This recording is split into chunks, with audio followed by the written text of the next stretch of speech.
Aujourd'hui, on va parler des systèmes de trading et comment les élaborer, les construire, les travailler.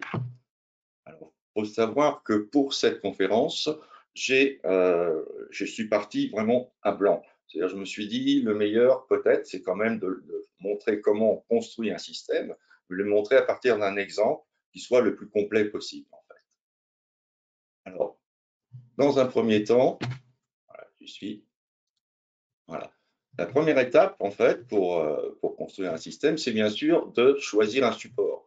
Ici, moi, j'ai choisi le SP500 pour l'intraday ou du swing trading, l'un ou l'autre, en fait.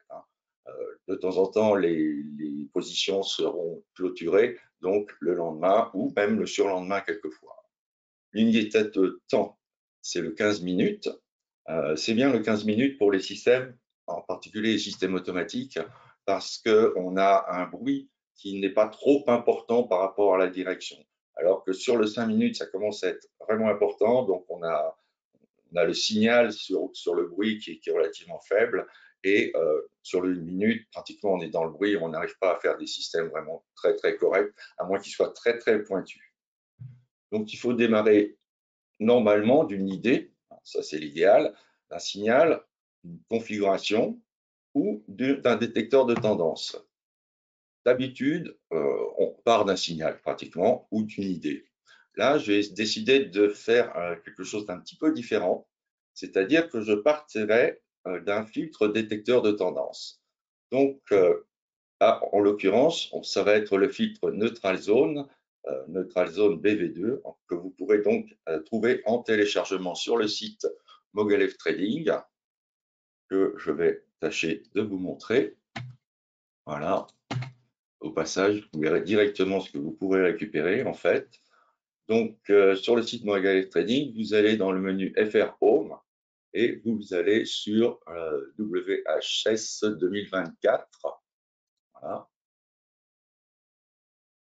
Et vous tombez donc sur comment construire et travailler ces systèmes de trading, et vous pouvez télécharger le PDF de la conférence ainsi que les fichiers que je vais utiliser. Mais d'une manière générale, vous pouvez aller aussi sur apprendre sur le trading automatique ici. Et là, vous avez la première conférence que j'ai faite sur le trading automatique, qui est déjà en ligne avec la vidéo disponible. Et vous aurez très prochainement la vidéo qui sera disponible ici. Et vous avez accès également au PDF de la conférence ici.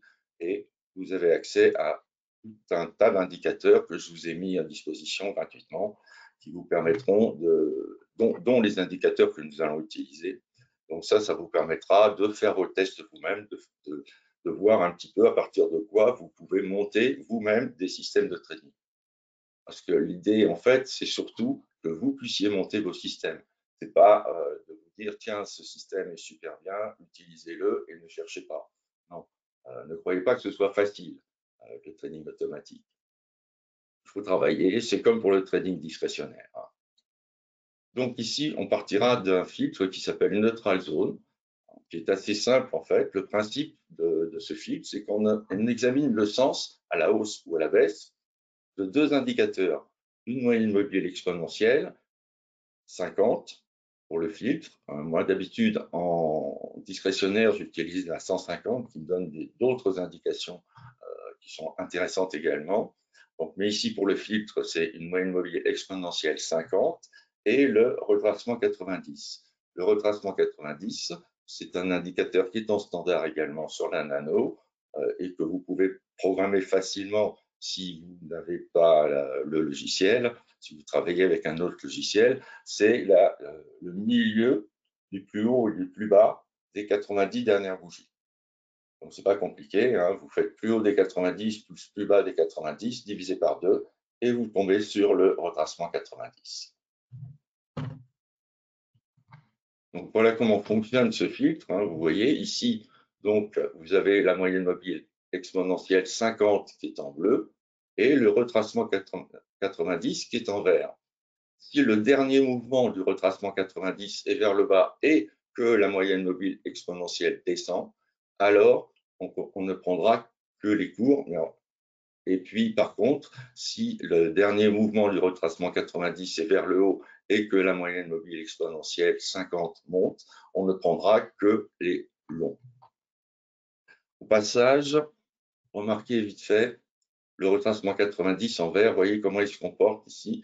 Il vient, il se met en route là, et vous voyez, il constitue en quelque sorte un obstacle.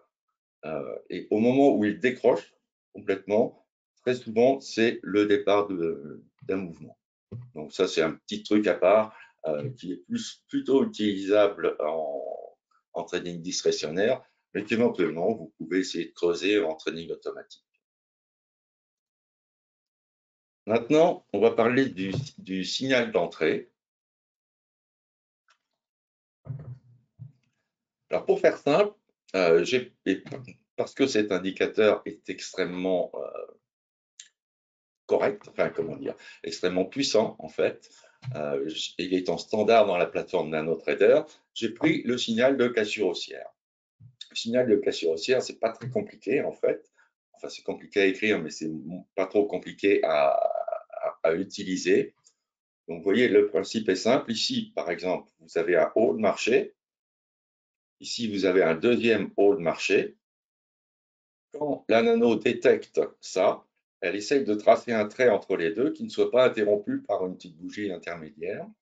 Et à partir du moment où elle réussit à tracer un trait, donc vous voyez apparaître le trait entre les deux sommets et la prolongation. Le signal, c'est tout simple. Une fois que la clôture casse la prolongation à la hausse, eh bien on achète. Donc on aura un système uniquement acheteur. Vous voyez, ici la même chose, vous avez un sommet, premier sommet, un deuxième sommet ici, hein, c'est-à-dire une bougie plus haute, une bougie plus basse de chaque côté. Et donc ça suffit. Donc l'indicateur se met en route et vous trace la prolongation qui vous permet de prendre un signal d'achat derrière. Alors tout ça, c'est pareil, hein, c'est en téléchargement, là où je vous ai montré tout à l'heure. Un signal d'entrée, c'est bien, mais pour faire un système et pour pouvoir le tester, il faut aussi un signal de sortie. Alors, j'ai essayé de de travailler en fait avec des choses les plus simples possibles. Donc, j'ai examiné les stop suiveurs. J'ai rien trouvé de prometteur, donc rien d'utilisable en fait tel quel. Maintenant, il existe des systèmes que vous pouvez monter avec la cassure haussière et qui donneront des bons résultats. Mais ici, non, ça ne fonctionnait visiblement pas ou relativement mal, donc très difficile à mettre au point derrière. Et de toute façon, il vous faut un stop fixe hein, pour protéger le capital. Donc ça, c'est obligatoire sur tout système. Donc je me suis dit, j'ai regardé un petit peu les mouvements. Bon, je me suis dit, tiens, je vais essayer, je vais mettre déjà un stop fixe à 15 points. Donc ça, c'est un signal de sortie, c'est le signal de sortie du côté perte.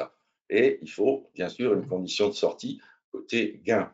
Alors là, j'ai fait au plus simple, c'est-à-dire que je me suis dit, bon, on a pris 15 points, je multiplie par 4, je mets 60 points en objectif, et voilà. On partira de ça, et à partir donc de ces éléments, on verra s'il faut les modifier ou pas, dans quel sens, et surtout de quelle façon vous pouvez le sens de les modifier. Donc, on verra plus tard pour ajouter l'ensemble stop objectif. Donc, vous voyez, ça se présente comme ça. Ici, on a une cassure qui n'est pas vraiment franche, hein, mais le stop est suffisamment loin pour ne pas être touché sur le range de la nuit, ici en l'occurrence, et le matin, on a de la chance parce que le marché part à la hausse et on atteint l'objectif que vous avez ici.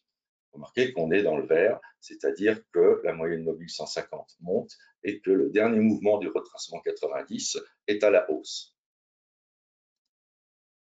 Maintenant, on a tout ce qu'il faut, en fait, pour estimer un premier résultat. Alors, je me suis dit, je vais quand même inclure le slippage, parce que de toute façon, on le paye à un moment ou à un autre, que ce soit à l'entrée ou à la sortie, on le paye. Les frais, je ne les ai pas inclus parce que ça dépend un petit peu de votre compte. Donc, il vous suffira simplement de déduire les frais visuellement d'une petite opération. Vous verrez, c'est assez facile et vous aurez une bonne idée à partir des frais que vous payez. Vous aurez une très bonne idée de la rentabilité du système que l'on va mettre au point. Mais le plus important, c'est là. Le plus important, c'est que il faut, ici on part donc, je me suis dit on va partir sur les 1000 derniers jours, hein, et donc il faut impérativement que vous gardiez les derniers derniers jours, en fait, comme échantillon de vérification. Donc, on ne va travailler que sur les 600 premiers jours de cette période de 1000 jours. Les 600 premiers jours, et puis on ne regarde pas ce qui se passe dans les 400 derniers jours.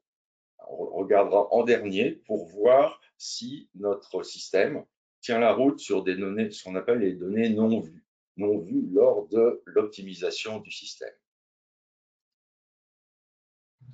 Alors voilà donc le graphe. Donc, je vous explique rapidement comment ça se présente. Donc là, vous avez les cours du SP500, donc le mini SP500. Là, vous avez la courbe de gain, avec pour chaque trade, ça monte ou ça descend, suivant si le trade est gagnant ou perdant, bien sûr. Sur le côté gauche, vous avez les paramètres des indicateurs. Alors, il n'y en a pas beaucoup. Donc, vous avez le stop fixe, qu'on a mis à 15 points. Vous avez l'objectif, qu'on a mis à 60 points. Vous avez la cassure haussière, avec toutes les possibilités de réglage. Donc, autant rester sur celle de départ quasiment. Et vous avez également le filtre, bien sûr, qui intervient de manière à savoir si on prend les signaux d'achat, les signaux de cassure, ou bien on ne prend pas les signaux de cassure. Et sur le côté droit, vous avez le descriptif en fait de qualité du système. Alors, ce qui m'intéresse, moi, personnellement, en priorité, il y a 3 choses qui m'intéressent. D'une part, la relative régularité de la courbe de gain, visuellement. Bon, ça va à peu près, mais on a des périodes de plat, on a quand même pas mal de périodes où on perd un petit peu d'argent. Là, on a du mal, vous voyez, après ça repart, OK. Donc, ce n'est pas une courbe parfaite, loin de là. Donc, ce qui m'intéresse par contre beaucoup, c'est ce qu'on appelle le trade moyen. Le trade moyen, c'est ce que vous gagnez en moyenne sur l'ensemble des trades, c'est-à-dire trade perdant et trade gagnant confondus. En moyenne, quand vous rentrez sur le marché, vous gagnez donc ici, en l'occurrence, 196 $. Donc, c'est ce chiffre-là qu'il va falloir augmenter de façon à ce que le système soit vraiment utilisable et qu'il n'y ait pas trop de ces petites périodes. On va essayer de les gommer, mais sans aller trop loin, surtout dans l'optimisation. Et la troisième chose qui m'intéresse, eh bien, c'est avec le trade moyen, et c'est l'écart type de tous les trades. Ici, l'écart type de... Alors, qu'est-ce que c'est? En fait, c'est quand on trace une régression linéaire, ça, le logiciel le fait tout seul. Donc, il trace une droite de régression linéaire et par rapport aux gains et aux pertes, donc les gains en haut, les pertes en bas, et il fait la moyenne de l'écart, enfin, il fait l'écart type entre les hausses et les baisses. Donc, l'écart type moyen ici est de 1638. Alors, le chiffre, comment calculer un chiffre de régularité? En fait, c'est là l'idée, c'est de tester la régularité. Donc, on divise le trade moyen par l'écart type de tous les trades. Alors, si vous avez un système qui est entre 0,15 et 0,20, à peu près, il est perfectible. 0,15, 0,18. En dessous de 0,15, ça va être relativement dur à optimiser correctement. Au-dessus de 0,18, 0,20, vous entrez là dans un bon système, un système qui commence à être vraiment régulier. Et à 0,40, c'est le Graal. Donc, si vous trouvez 0,40, attention, ça veut dire qu'il y a un problème. Donc, il vous faut chercher l'erreur que vous avez faite dans la programmation, souvent. Donc, on regarde un petit peu cette courbe. Donc, pour l'instant, on a un trade moyen de 196 $. Bon, on va continuer à regarder un petit peu comment trouver un trade moyen un petit peu plus fort. Alors, ce que j'ai fait ici, vous voyez, c'est dans les paramètres, vous vous souvenez, sur le côté gauche, là, sur le Boolean Breakout, donc la cassure haussière, vous avez un paramètre qui est début de l'heure de trading. Alors, ce qui est intéressant avec le SP500, vous avez vu, j'ai pris au départ une période très large, 8h, 22h, en gros, pour prendre les signaux. Et là, je demande la sensibilité du paramètre, le paramètre étant l'entrée en position. Est-ce qu'il est avantageux d'entrer en position le matin plus d'attendre l'après-midi. Donc là, c'est ce qu'on voit. Donc vous avez ici les heures, en fait. Donc on avance en heures pour l'entrée en position. Si on rentre à 8 heures, eh bien, on a un trade moyen ici de 200, si je ne m'abuse. Si on rentre à 10h30, par exemple, on a un trade moyen qui descend un petit peu. Donc, il n'est pas forcément intéressant de rentrer dans ces eaux-là, d'autant que plus on attend dans le temps, meilleur sera le trade moyen. Après, ça décroît un petit peu ou ça vasouille, hein, donc c'est sans intérêt. Ce qui est intéressant, c'est cette montée. Donc, a priori, il serait intéressant de rentrer vers midi, 1h à peu près, de manière à éviter les trades qui ne nous apportent pas vraiment grand-chose sur la matinée. Maintenant, attention, si je rentre à 8 heures, j'aurai, mettons, 100 trades. Mais si je rentre à 13 heures, j'en aurai plus que 60 peut-être. Donc, il faut faire un équilibre entre le trade moyen, c'est-à-dire ce qu'on gagne en moyenne à chaque fois qu'on rentre, et le nombre de trades. Parce que notre objectif, c'est quand même aussi de gagner le plus possible. Donc, il faut faire un équilibre assez difficile à trouver. Bon, en fait, c'est relativement simple, hein. Dès que ça commence à monter, on pense que c'est bon. Donc, on se met ici. Moi, j'ai sélectionné 13 heures, si je me souviens bien, qui est un bon compromis, en fait. Donc, ça n'élimine pas trop de trades sur les trades du matin, en fait, mais ça prend tous les trades de l'après-midi derrière. Donc, il faut que vous compreniez bien ça. À chaque fois qu'on change un paramètre, on ne change pas seulement ici le trade moyen, on change aussi le nombre de trades. Donc, il faut faire attention à ça, hein, parce que sinon, vous pouvez vous trouver avec un système avec un trade moyen extraordinaire, mais un trade tous les ans. Ça n'a strictement aucun intérêt. Maintenant, j'ai employé la même méthode ici, donc vous voyez, avec l'objectif. L'objectif ici, donc l'objectif ici était déterminé, était donné à 60 au départ, au hasard un petit peu, hein. Et je regarde toujours avec la sensibilité du paramètre, un clic droit, il y a le menu déroulant qui vient et sensibilité du paramètre, et la nano vous procure directement le graphique qui vous permet de voir. Alors ça, c'est donc la distance de l'objectif par rapport au prix d'entrée. Et là, toujours le trade moyen qu'on cherche à améliorer et à stabiliser surtout. Donc là, on voit que globalement, on a une montée, ensuite une descente. Quand on arrive vers un objectif à 45 points, ça va un peu moins. Et là, vous avez une période relativement plate. Là, toute cette période, j'aurais pu entourer un peu plus, avec des hauts, des bas, des hauts, des bas. Mais on reste dans les mêmes eaux, de 300, à peu près $300, donc, par trade. Après, derrière, ça monte. Mais ça me met un objectif à 100 points et ensuite ça redescend. Si on met l'objectif trop loin, on est trop rarement touché en fait. Alors pourquoi ne pas aller chercher ici ou même ici? Parce que c'est le même problème. Plus vous mettez votre objectif loin, plus le trade va prendre de la durée. Et s'il prend de la durée, il va effacer d'autres entrées. C'est-à-dire, vous avez une entrée, mettons, le 5, ensuite, votre trade va durer jusqu'au 7, mais vous aviez aussi une entrée le 6 au soir. Cette entrée du 6 au soir, elle va être effacée. Donc, on va perdre des trades en mettant un objectif trop lointain. Alors, voilà pourquoi moi, j'ai choisi ici un objectif à 80. Alors, pourquoi 80? Parce qu'on est à peu près au milieu ici. On n'est pas trop près de la descente, on n'est pas trop près de l'exagération, on ne va pas trop loin dans l'objectif, mais on va quand même relativement loin. Je n'ai pas pris ici, donc 80, ça tombe à peu près par là. Je ne prends pas en général la valeur la meilleure a priori sur le test, parce que je sais très bien que ce n'est pas cette valeur qui restera la meilleure par la suite. Ce qui m'intéresse, c'est pas que le test me donne les meilleurs résultats sur la période que j'examine. Ce qui m'intéresse, c'est que le test me donne de bonnes chances de me donner de bons résultats sur l'avenir.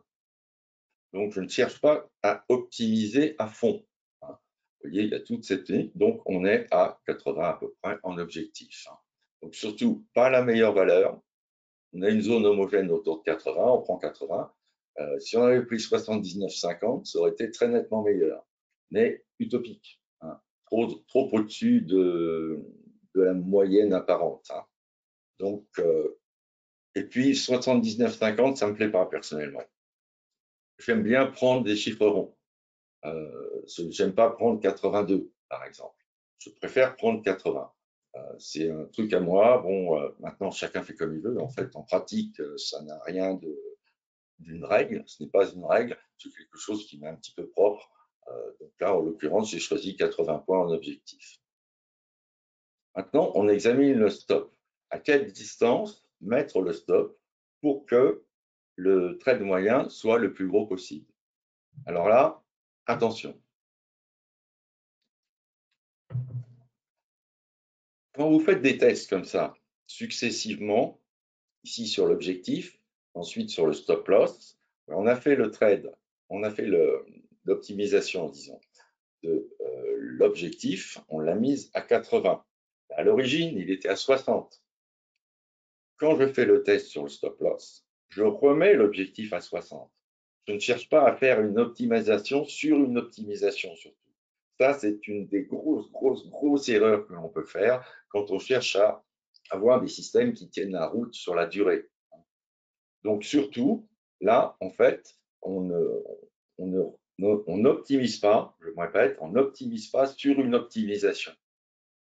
Donc là, l'objectif réellement est revenu à 60 et maintenant j'examine le stop loss avec toujours le même système, le clic droit, sensibilité du paramètre et la nano donc me donne ce graphique avec la distance du stop loss ici hein, et le trade moyen là. Alors là, il se passe quelque chose d'assez particulier. Vous voyez, ça monte un petit peu au départ, ça redescend, ça remonte, et puis ça redescend un petit peu doucement. L'erreur fatale, c'est de prendre la meilleure valeur pour le stop loss. Pourquoi? Parce que imaginez-vous que le stop, est-ce que vous imaginez que le stop, que la meilleure valeur va rester la meilleure dans l'avenir? La probabilité que ça reste la meilleure est extrêmement faible. Parce que tout ça va varier. Tout ça va varier. La meilleure, bon, ici, elle peut fort bien se retrouver à ce niveau-là ou même à ce niveau-là. Par contre, on a une configuration un petit peu spéciale de cette courbe de gain. Hein, je vous rappelle que plus c'est haut, plus le gain par trade est élevé. On a une configuration spéciale avec d'abord une montagne, un creux et une montagne. Ça fait penser à un volcan. Un peu, vous voyez, la montagne, le creux du volcan, la montagne. Eh bien, en fait, c'est une configuration idéale pour l'optimisation. Parce que là, on va chercher non pas le sommet de la montagne, hein, puisqu'on risque de dégringoler d'un côté ou de l'autre de toute façon, parce que les réglages du marché lui-même vont changer un petit peu, vont bouger. Hein. Par contre, si on se met dans le creux du volcan ici, eh bien, on a de bonnes chances, au contraire, que les résultats soient meilleurs, que ça améliore nos résultats par rapport à ce que donne ici la courbe de gain. Et là, eh bien, j'ai pris la valeur de 20, c'est-à-dire que j'ai pris cette valeur-là pour le stop loss, la plus mauvaise. La plus mauvaise parce qu'elle est en plein dans le volcan et je suis pratiquement, enfin, je sais donc qu'il y a de bonnes chances pour que si jamais ces deux montagnes se déplacent un petit peu, eh bien, je grimpe la pente, que ce soit par là ou par là, c'est-à-dire que mes résultats s'améliorent légèrement par rapport à ma période de test. En tout cas, je risque très peu que les résultats se détériorent. Et c'est ça l'objectif. On cherche à optimiser non pas pour avoir le meilleur résultat sur notre période de test, on cherche à optimiser de façon à avoir le résultat le plus stable possible, en ne faisant pas n'importe quoi. Donc, surtout pas prendre les meilleures valeurs, surtout pas prendre une valeur approximative ici sur la montagne. Non, il faut aller chercher les valeurs dans le creux. Voilà, c'est ce que je vous ai mis ici. Donc, en fait, il y a relativement peu de différence, mais le creux est toujours le creux d'un volcan entre deux montagnes. C'est pratiquement toujours là qu'il faut essayer de chercher la bonne valeur pour le réglage. Ce n'est pas intuitif, ce n'est pas quelque chose qu'on fait volontiers, mais pourtant, c'est ce qui donne le résultat le plus stable. Pas le meilleur, forcément, mais le plus stable. Donc voilà le résultat maintenant.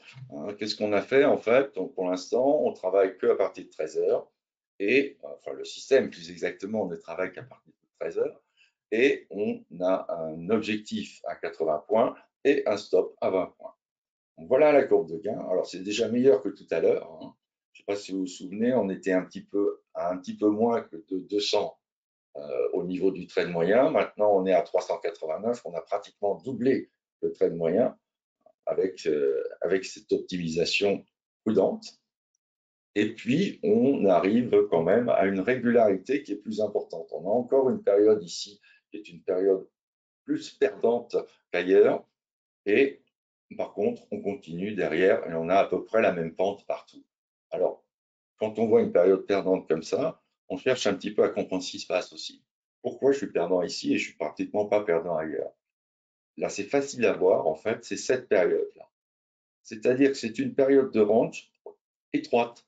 Il n'y a pas de poussée, il n'y a pas de tendance. Donc, à chaque fois qu'on prend une cassure, pas à chaque fois, mais presque, eh bien, on se fait stopper parce que l'objectif est trop loin pour cette période de range ici que nous avons. Heureusement, la volatilité est plus importante dans la majorité des cas, ce qui nous permet d'avoir une courbe avec une pente acceptable, je dirais. Donc, on est passé de 195 à 389 $, mais la courbe de gain manque un petit peu de régularité. Maintenant, il faut chercher à éliminer les perdants. Alors, pour éliminer les perdants, il peut y avoir plusieurs possibilités. Là, celle que j'ai retenue, c'est de rajouter un filtre que je connais, que vous aurez à votre disposition, là où je vous les ai dit, sur mon Mongalef Trading, vous y allez, vous téléchargez, il n'y a pas de souci. C'est même en clair, c'est-à-dire que vous pouvez voir le code et éventuellement le modifier à votre convenance. Donc ce filtre est assez puissant. Il permet de sélectionner les configurations de cours favorables sur un système.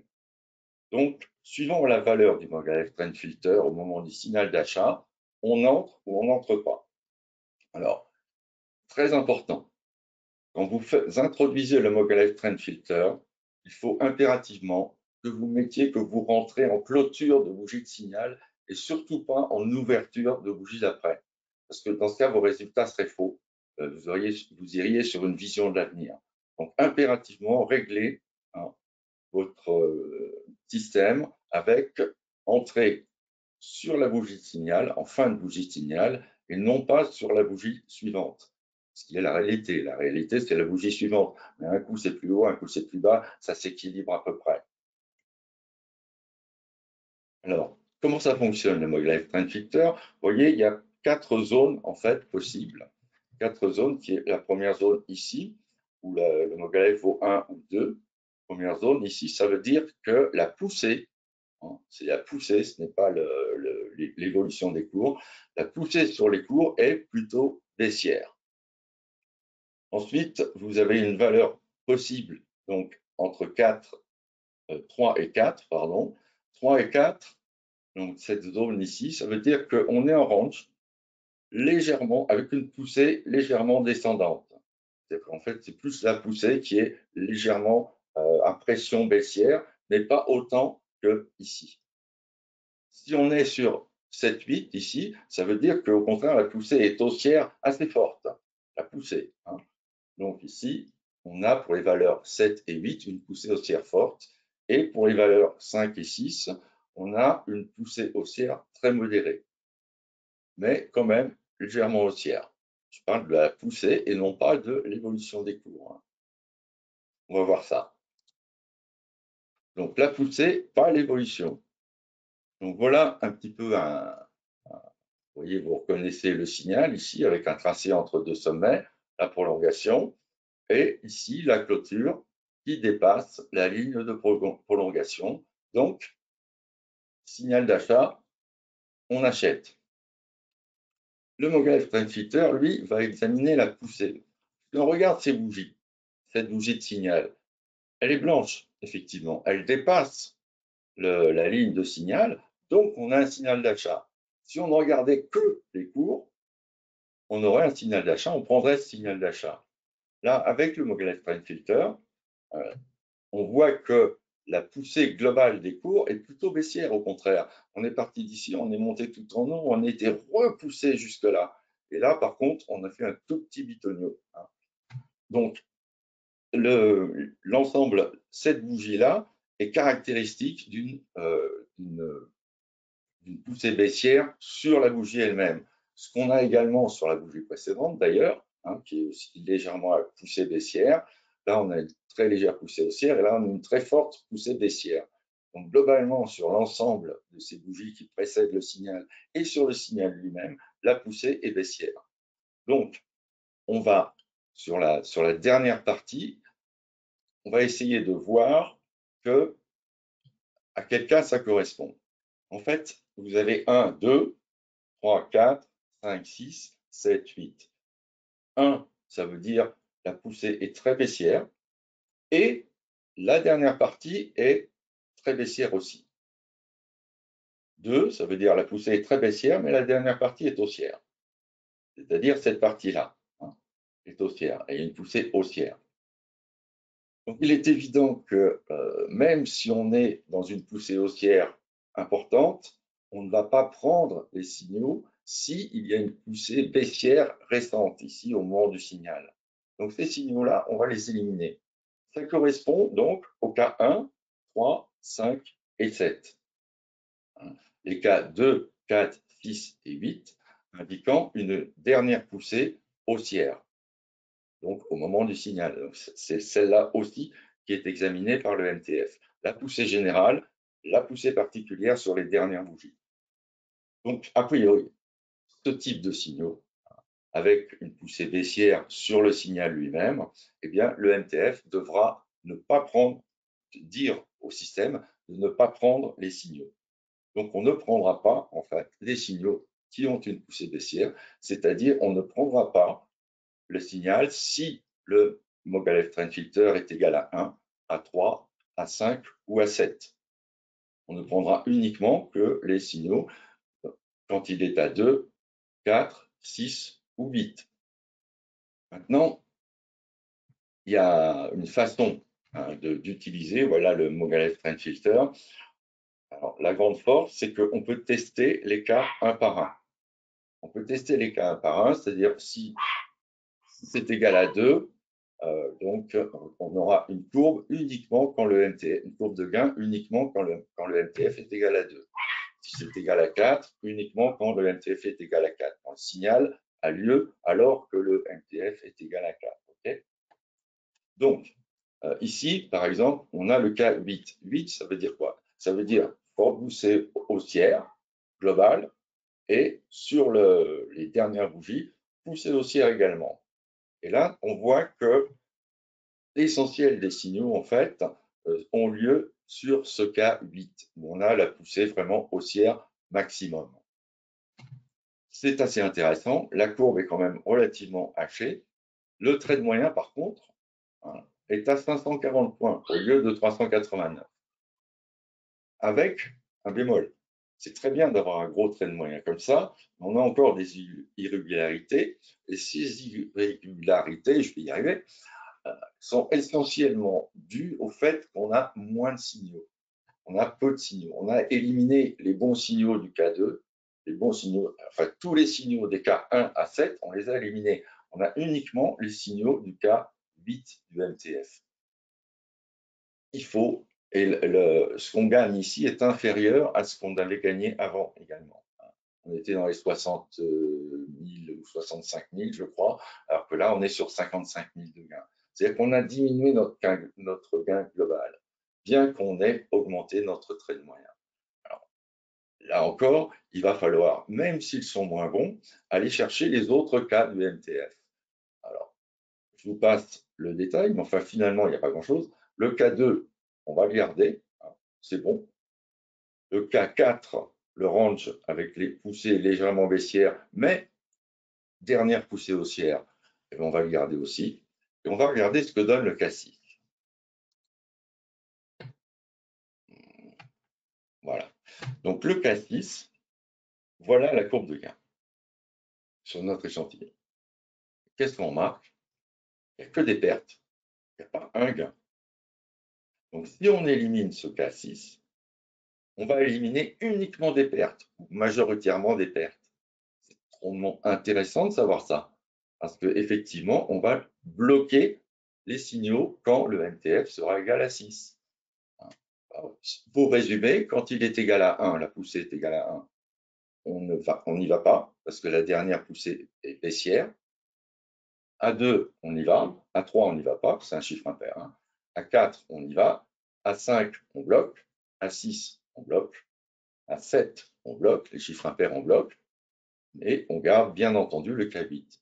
Donc, on ne prendra les signaux que si le MTF est égal à 2, 4 ou 8. Ce qui nous donne une courbe de gain ici. Le résultat, donc, sur notre période de travail avec le filtre MTF cette fois. Vous voyez que la courbe de gain est quand même beaucoup plus régulière. On a rajouté des trades. On a encore cette petite période-là qui est ennuyeuse, mais on ne peut pas passer au travers. Honnêtement, sur des systèmes qui travaillent de la tendance, dès qu'il y a un range relativement plat, on se fait laminer. Il n'y a pas de mystère. Bon, ça ne dure pas éternellement, mais ça peut quand même durer ici, ça peut durer plusieurs mois, hein, plusieurs semaines plus exactement. Donc, on se retrouve avec tout ce qu'on a fait, hein, sur un trade moyen de 508 $, un profit de 61 000 $, ce qui est pas mal quand même, sur une période, je vous rappelle, qui fait 2022-2023, donc 2 ans à peu près. Un nombre de trades relativement réduit, 121, mais toujours à peu près correct. Et un pourcentage, vous voyez par contre, de trades gagnants qui n'est de 30%, mais on s'en fiche parce que quand on gagne pratiquement 4 fois ce qu'on perd. 80. Donc, ici, l'écart type de tous les trades est de 2304. 508 divisé par 2304, on obtient un système qui commence à tenir la route.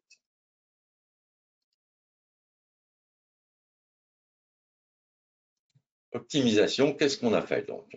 Résumé, on a optimisé le stop et l'objectif sur des plages de stabilité large. On a rajouté un filtre supplémentaire, le Mogalef Trend Filter.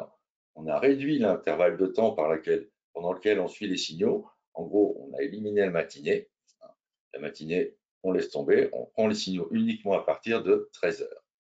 On pourrait éventuellement optimiser le signal de cassure lui-même en réduisant les cas, en essayant d'éliminer les cas perdants, en gardant le maximum de cas gagnants. On pourrait optimiser les paramètres du Mogalef Trend Filter lui-même. Enfin, ça, je ne vous conseille absolument pas. Le réglage est pratiquement universel pour toutes les unités de temps. Donc, ça ne vaut pas le coup d'aller chercher à modifier les paramètres du Mogalef Trend Filter. On pourrait éventuellement modifier les paramètres de neutral zone, c'est-à-dire au lieu du standard 50, moyenne mobile exponentielle 50, retracement 90, eh bien, on pourrait prendre un retracement 60, quelque chose comme ça, voir si c'est mieux. Plus on rajoute d'optimisation, hein, plus on optimise, moins on a de chances que le système soit solide derrière. Donc, avoir un système performant sur la période de test, mais fragile, ce n'est pas intéressant. Ce qui nous intéresse, c'est d'avoir le maximum de chances que le système fonctionne, pas forcément aussi bien, sûrement un peu moins bien d'ailleurs, mais qu'il fonctionne sur le futur. Donc, on va voir ce que ça donne maintenant sur la période non vue, sur les 400 jours. On avait travaillé sur les 600 premiers jours, mais les 400 jours qui étaient avant, eh bien, on va voir ce que ça donne. Voilà, donc ça, c'est la courbe sur notre période d'optimisation. Et ça, c'est la courbe sur la période que nous n'avions pas vue, donc qui n'a pas servi à l'optimisation. C'est la période qui a suivi la période d'optimisation. Donc, on démarre à zéro pareil. Vous voyez que c'est quand même relativement régulier. Hein. C'est pas du n'importe quoi. C'est vraiment dans le sens de la hausse relativement régulièrement. Un petit peu moins fort au niveau pente que ce qu'on a au niveau, sur la période de test. Une petite période ici perdante, mais il n'y a pas grand-chose en fait, on récupère très vite derrière. La plupart du temps, avec la cassure, quand on a une période perdante, on récupère derrière. Donc, il ne faut pas trop s'inquiéter. Donc là, vous avez les résultats sur la période de test, qui sont là, et les résultats sur la période de queue, c'est-à-dire la période des données non vues. Alors, sur la période de test, on avait un trade moyen qui était à 500 000 $. Là, sur la période non vue, on se retrouve avec un trade moyen qui est à 434 $. C'est pas étonnant que ce soit moins bon, hein. Ça pourrait être meilleur, mais ça, c'est vraiment rare. En général, on tombe sur un petit peu moins bien parce que les conditions ont un peu changé, etc. Mais ce qui compte, c'est d'avoir une régularité, hein, quelque chose de correct. Vous parlez du coefficient trade moyen sur écart-type de tous les trades. Ici, sur la période de test, on était à 0,22. C'est très bien, hein. Sur la période derrière, données non vues, on est à 0,19. Ce qui est bien aussi.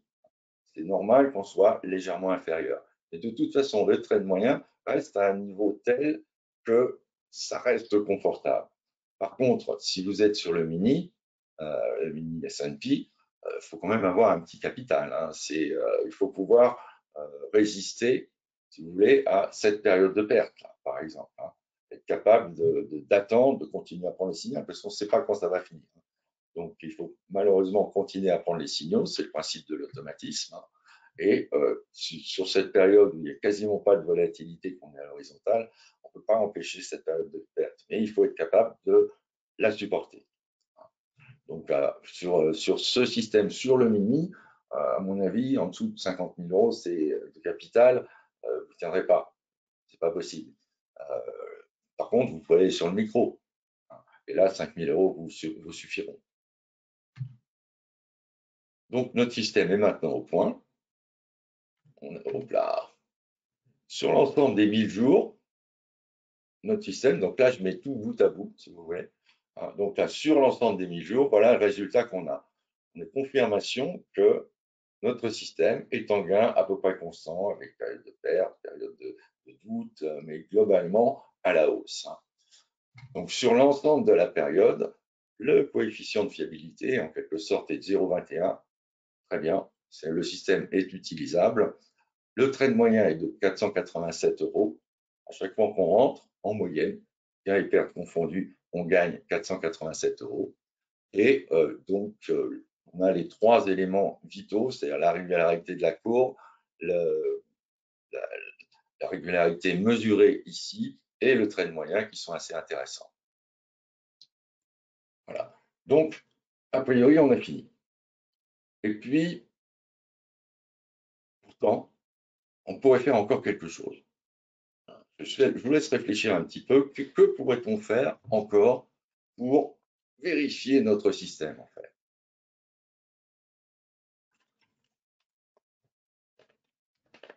Alors, comme j'avais un petit peu avancé, il y en a peut-être qui l'ont vu, qui ont triché. J'avais été un peu trop loin. Ce qu'on peut faire, c'est regarder ce qui se passait avant.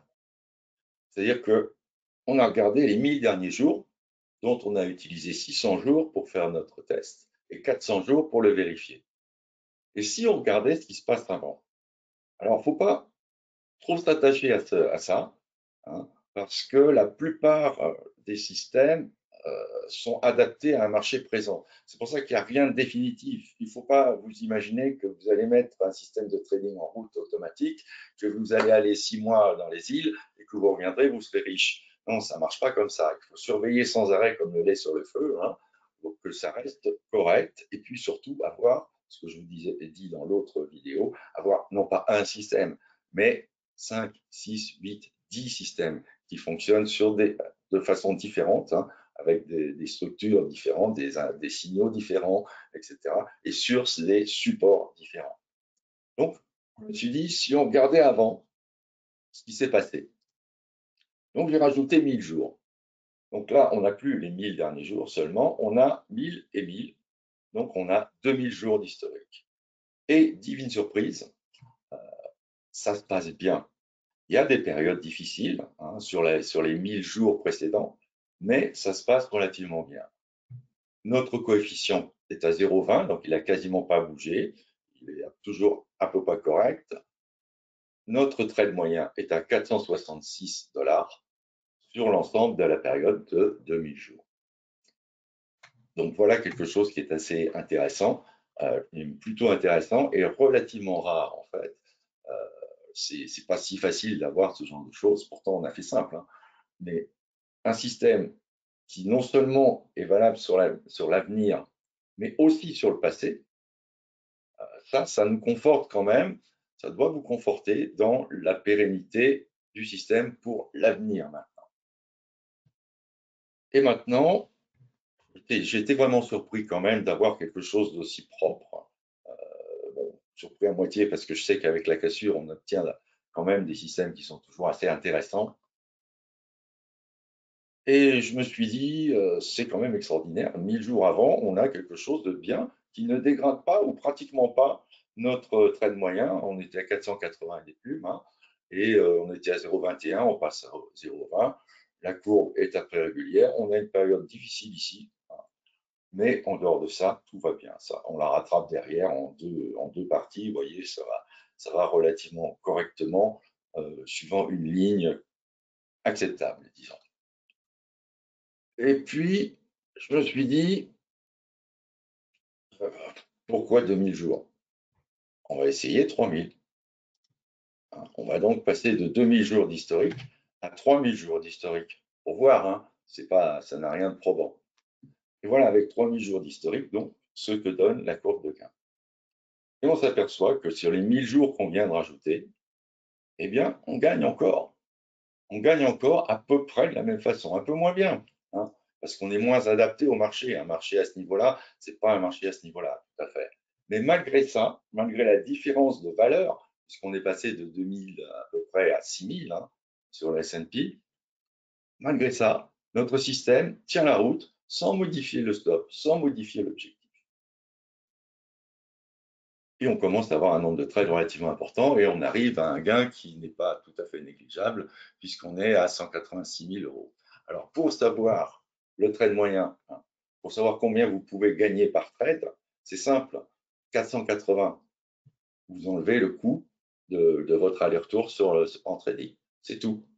Donc, 480, si mettons vous avez 6 euros, 3 euros aller, 3 euros retour, eh bien, ça vous fait 472 $ au lieu de 480. Donc, c'est comme ça qu'on fait. Si vous n'avez par contre que 1 dollar de frais ou 1 euro, là, ça vous fait plus, etc. Donc voilà, ça c'est comment on monte un système de trading. Vous avez vu les choses importantes, hein. Et alors, ce qui est assez extraordinaire là, c'est que vous voyez, j'ai entouré ici la période qui nous a servi à mettre en place le système, à trouver les bons paramètres. Tout ce qui est ailleurs, c'est-à-dire ce qui est après et tout ce qui est avant, ce sont des données, ce qu'on appelle des données non vues, et qui confortent nos réglages. Ils nous disent que nos réglages ne sont pas si mauvais que ça. Alors, pour résumer, on doit choisir une période de mise au point et garder une période de vérification. Ça, c'est très important. Intégrer le signal, bien sûr. Un stop loss, pas forcément fixe, mais admissible pour le money management. Alors, je vous rappelle que le money management, ce n'est pas le placement des stops, hein. Le money management, c'est la gestion du capital. C'est-à-dire que vous mettez un stop fixe en fonction de ce que vous êtes disposé à perdre par trade. Si il est obligatoire de mettre un stop fixe trop loin par rapport à votre capital, qui vous ferait perdre trop par rapport à votre capital, alors, eh bien, dans ce cas, vous laissez tomber le système parce que vous ne pouvez pas le trader. Vous ne pouvez pas le trader avec un money management correct, c'est-à-dire une gestion du capital correcte. Donc, il vous faut également, on a vu, un objectif et ou un stop suiveur. Hein, ça fait partie des possibilités. Une sélection des horaires de trading, ça c'est important, ça n'a l'air de rien. Une sélection des horaires, souvent, vous n'avez pas de système universel. Le système qui fonctionne sur tout, partout, ça n'existe pas, ça. Donc, il faut être relativement spécifique. Vous avez un système qui va, par exemple, fonctionner le matin sur le DAX, on va dire, ne fonctionnera pas forcément l'après-midi, ne fonctionnera pas forcément entre midi et deux. Donc, il faut faire attention aux horaires et sélectionner les horaires qui sont favorables. C'est valable également en trading discrétionnaire. Trading discrétionnaire, il ne faut pas chercher à utiliser la même façon de trader tout le temps. toute la journée, à tous les jours. Le lundi aussi, ça peut être différent du vendredi, hein, au niveau marché. Un système peut très bien fonctionner le lundi, mais pas le vendredi, pas le jeudi. Donc, la sélection des horaires de trading, importante. Il faut se spécialiser en discrétionnaire. Il faut vous concentrer pendant un certain temps sur un support, une plage horaire et essayer de comprendre, de vous habituer à cette plage horaire aux différentes variations du marché, etc. En trading automatique, donc, on peut également faire une sélection des horaires de trading qui avance quand même souvent les choses. Un ou deux filtres, pas plus. Pas plus, parce que plus vous filtrez, moins vous avez le trade. Et moins vous avez le trade, moins vous gagnez. Bon, toujours trouver l'équilibre, qui n'est pas forcément évident, qui n'est jamais satisfaisant en lui-même, mais c'est cet équilibre qu'on va rechercher. On ne recherche donc surtout pas les meilleures valeurs d'optimisation de paramètres. Celles-là, on les laisse tomber d'office, hein. Sauf si elles sont sur un plat, si éventuellement, un plat, quelle que soit la valeur, c'est à peu près la même chose et qui dure suffisamment longtemps. Dans ce cas, vous tapez au milieu, même si ce n'est pas exactement la meilleure, hein. Réglez donc les optimisations sur des plages stables, ce que je viens de vous dire, ou les creux de volcan. Souvenez-vous des creux, hein. Ça, c'est extraordinaire parce que quand on arrive à avoir pratiquement tous ces paramètres sur des creux de volcan, on a des systèmes qui sont extrêmement robustes. Et donc, très important, préparer le moins d'optimisation possible. Je vais regarder maintenant s'il y a des questions. Et ça, en l'occurrence, comme moi, je n'ai pas les questions. Je vais avoir... j'ai les questions, moi? Attendez, j'essaye de voir. Pas évident. Ça y est. Oula! Ouais, d'accord, j'ai les questions. Parce que mon machin n'était pas assez étiré. Je vais y arriver. Voilà. Question. Merci Julien. Meilleurs vœux, oui, j'ai oublié de vous souhaiter mes meilleurs vœux également.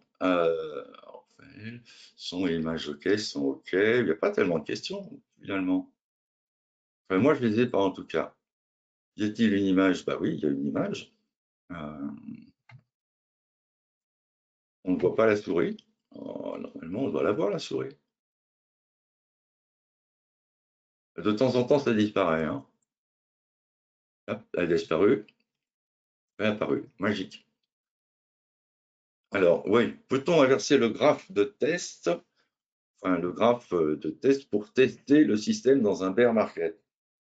Alors, dans un bear market, on va limiter ce système en pratique. Parce que là, tout ce qu'on a vu, il y a eu des périodes de hausse, il y a eu des périodes de baisse, ok, plus ou moins importantes, plus ou moins durables, mais ce n'est pas un bear market, hein. Le bear market, c'est vraiment un marché baissier qui dure, qui s'ancre, qui est valable à peu près partout. On n'a pas encore ça. J'ai fait déjà une vidéo sur la façon de se préparer au marché baissier, parce que la majorité d'entre vous n'ont pas connu de marché baissier. Donc, il faut savoir à quoi ça ressemble. Donc, vous allez sur YouTube et puis vous cherchez marché baissier ou sur mon site. Ça y est. Comment se préparer à un marché baissier? Pour les systèmes automatiques, c'est toujours ennuyeux. Il est évident que la cassure haussière va moins bien fonctionner dans un marché baissier que dans un marché haussier, ou tout au moins à tendance générale haussière.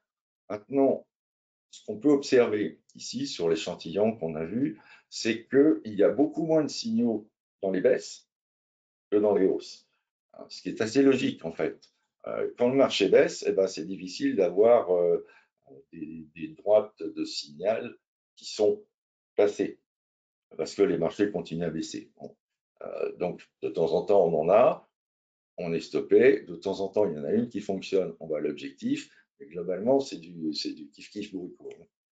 Donc, en cas de marché baissier, et vous reconnaîtrez un marché baissier si vous regardez un petit peu cette vidéo, en cas de marché baissier, il faudra modérer un petit peu, hein. C'est-à-dire que, mettons que vous travaillez sur micro S&P, et que vous utilisiez ce système ou un autre, hein, avec deux micros. Et puis eh bien, vous avez un petit doute sur le marché qui devient baissier, hop, vous passez à 1. Vous attendez, vous voyez comment ça se comporte, etc. Et là, vous prenez moins de risques. Certes, vous gagnerez moins si ce n'est pas vraiment un marché baissier, si ça repart immédiatement à la hausse, mais vous aurez pris moins de risques. L'objectif, c'est pas de gagner un maximum, c'est de gagner correctement et surtout de gagner le plus sûrement possible. Je regarde les autres questions. Si la perte voilà. Donc, si la perte maximum est 4 000 €, faudra-t-il un capital de 40 000 ou 200 000 hein, ou 20 000, je ne sais plus. J'ai du mal à voir le nombre de zéros. Ça doit être 200 000, ouais. Si la perte maximum est de l'ordre de 10 000 €, vous devez consacrer à peu près 50 000 € au système. C'est-à-dire que les 50 000 € vont servir à faire un système. Éventuellement, si vous avez des systèmes qui sont complètement non corrélés, hein, vous pouvez alors utiliser aussi ces 50 000 € pour monter un autre système, etc. Et ça, c'est intéressant à faire pour la corrélation entre les systèmes ou la décorrélation. Hein, on prend la courbe de gain de l'un, on ajoute la courbe de gain de l'autre, on voit s'ils vont ensemble. Enfin, déjà, on les met l'un à côté de l'autre, on voit directement. Mais le principe, quand vous en avez 7 ou 8, c'est de les ajouter et de voir ce que ça donne, si on a quelque chose de régulier ou pas, quelles que soient les conditions de marché. C'est ça l'idée. Mais on ne peut pas tenir, je pense qu'au-delà de 20% de perte, on ne peut pas tenir. C'est pas que le système soit forcément mauvais, hein, mais c'est que le capital est trop petit. Alors, pour le micro, vous le divisez hein, quand même. Alors,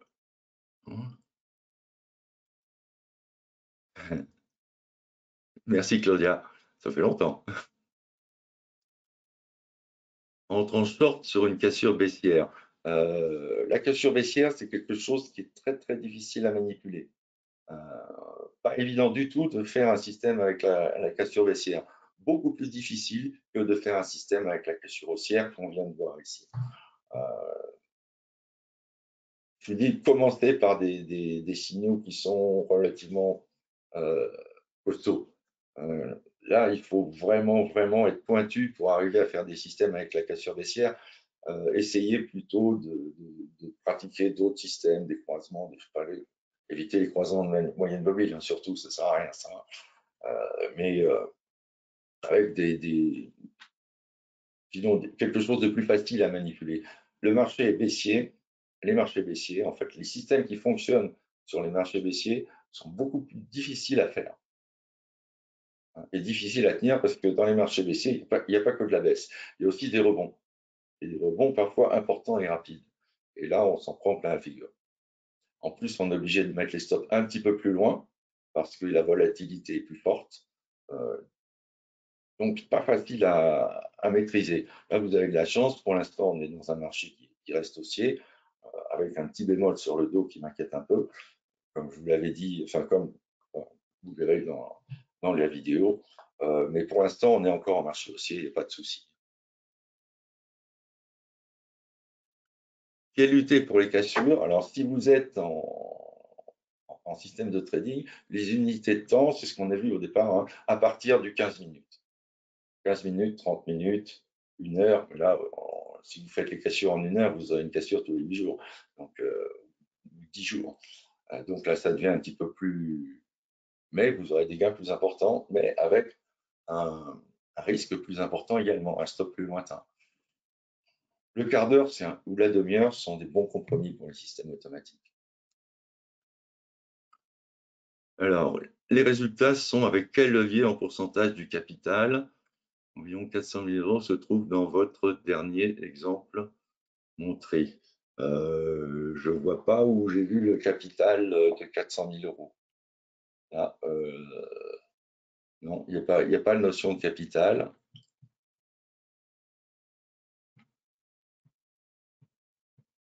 Il n'y a pas de notion de capital, hein, ça c'est le.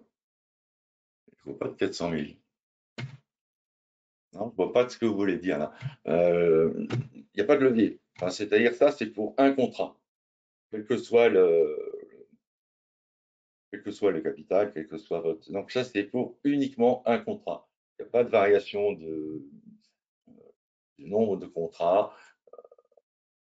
Et le levier, c'est le levier d'un contrat, le levier du futur habituel.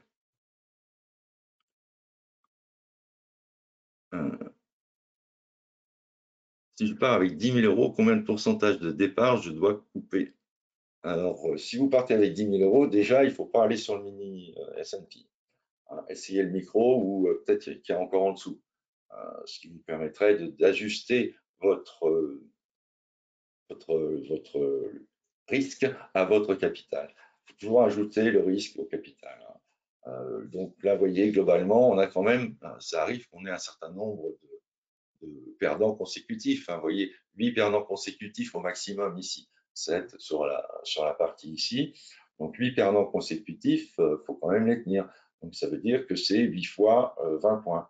8 fois 20 points, vous faites votre compte. Est-ce que ça correspond à votre capital ou pas? Et là, il est 8, vous doublez pour être à peu près sûr. Donc vous mettez 16. Est-ce que les 16 pertes consécutives vont trop manger votre capital ou pas? À vous de voir.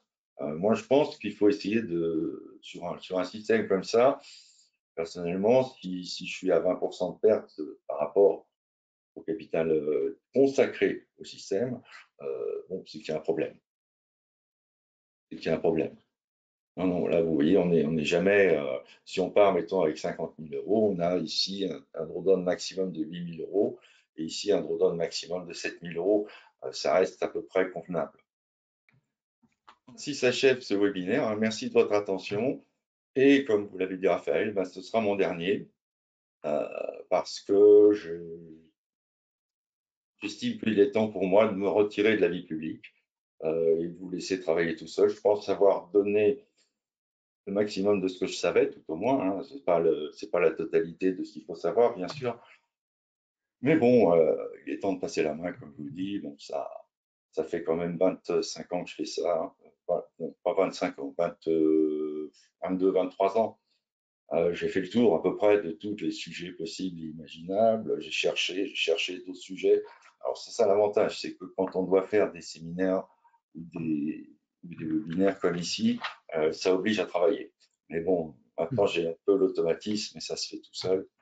En fait, j'ai mes habitudes de travail et ça fonctionne à peu près. Donc voilà, et alors tout ce que je peux vous laisser, je vous l'ai laissé, je pense. Attendez, je vais vous remontrer. Non, je ne vous remontre pas. Si, je vous remontre. Voilà. Donc, vous trouverez. Oh, oh. Oh, oh.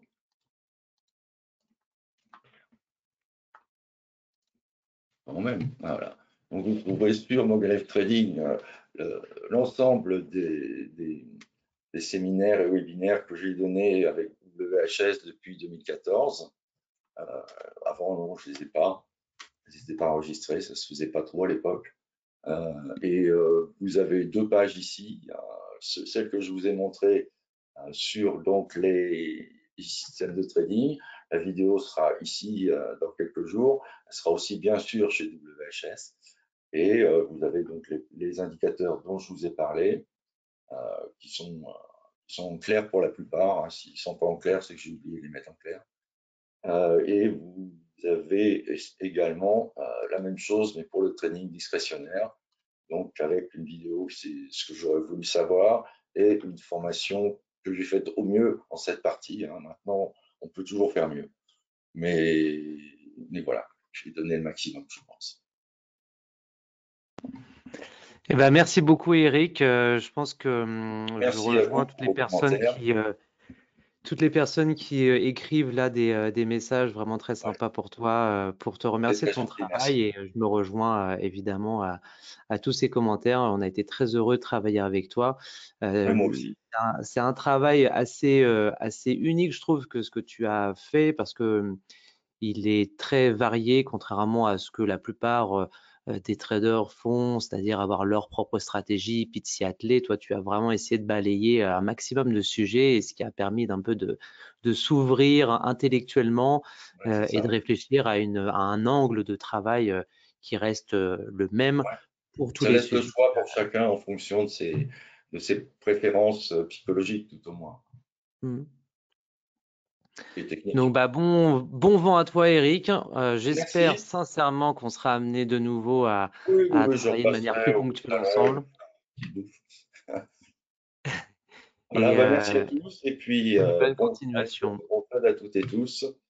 Et pas bientôt, mais si, peut-être si vous allez au salon du trading et de l'analyse technique, je passerai faire un tour. Ok.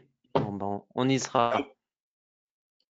Merci, Allez, à bientôt. à bientôt. Bonsoir tout le monde. Bonsoir, Eric. Bonsoir.